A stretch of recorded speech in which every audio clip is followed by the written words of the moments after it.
Share બજારમાં closing સમયે સીએએસ system લાગુ થવાથી બ્રોકર્સ અને ટ્રેડર્સને કેવી મુશ્કેલીઓ પડી રહી છે તે જાણવા માટે આવો આપણે વાત કરીએ ટ્રેડર્સ જોડે. શું મુશ્કેલી? સીએએસ લાગુ પડ્યા પછી 3 ને 15 પછી માર્કેટમાં કેશના રેટ ફરી નથી રહ્યા. એના લીધે ઓપ્શનના પ્રાઇસ ક્યાંક અને સેટલ થશે એનો આઈડિયા લગાવવો બહુ મુશ્કેલ વસ્તુ છે. એના લીધે માર્કેટમાં મેન્યુપ્યુલેશન ઓર વધી જવાનું છે. લોકો જે રિટેલ પાર્ટિસિપન્ટ છે જે પહેલા નોર્મલી કામ કરતા હતા એના લીધે હવે વધારે મેન્યુપ્યુલેશનનું કામ કરી રહ્યા છે.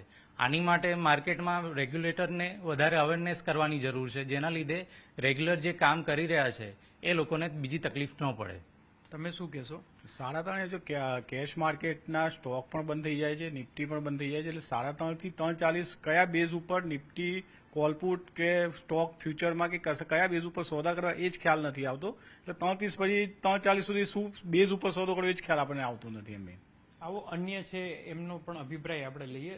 તમે શું કહેશો?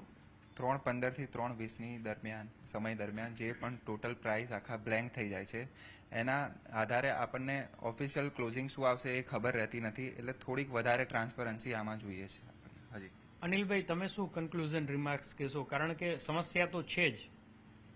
ચોક્કસપણે જ્યારે કોઈ પણ નવી વસ્તુ ઇમ્પ્લિમેન્ટ કરે ત્યારે એનું સોલ્યુશન આવતા થોડોક ટાઈમ પણ બની શકે છે, લાગતો હોય છે. કારણ કે આપણે જુઓ, આપણા રેગ્યુલેટરે કેટલા બધા સુધારા કર્યા આપણા સ્ટોક માર્કેટમાં, ને એ સુધારાથી સ્ટોક માર્કેટના બ્રોકર્સ અને ક્લાયન્ટ વચ્ચે જે એક કોમ્યુનિકેશન ગેપ ગણો, જે અવિશ્વાસનું વાતાવરણ હતું, હવે ટોટલ બિલકુલ દૂર થઈ ગયું છે.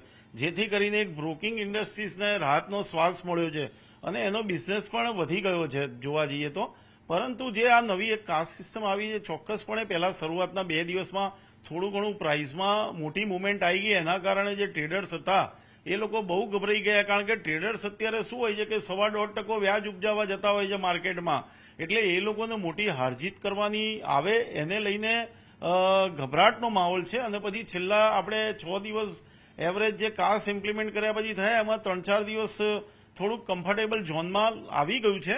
પરંતુ તેમ છતાંય હજી લોકોને થોડો ગભરાટ લાગી રહ્યો છે અને એવું માની રહ્યા છે કે ટૂંક સમયમાં એનું પણ નિરાકરણ આવી જવું જોઈએ.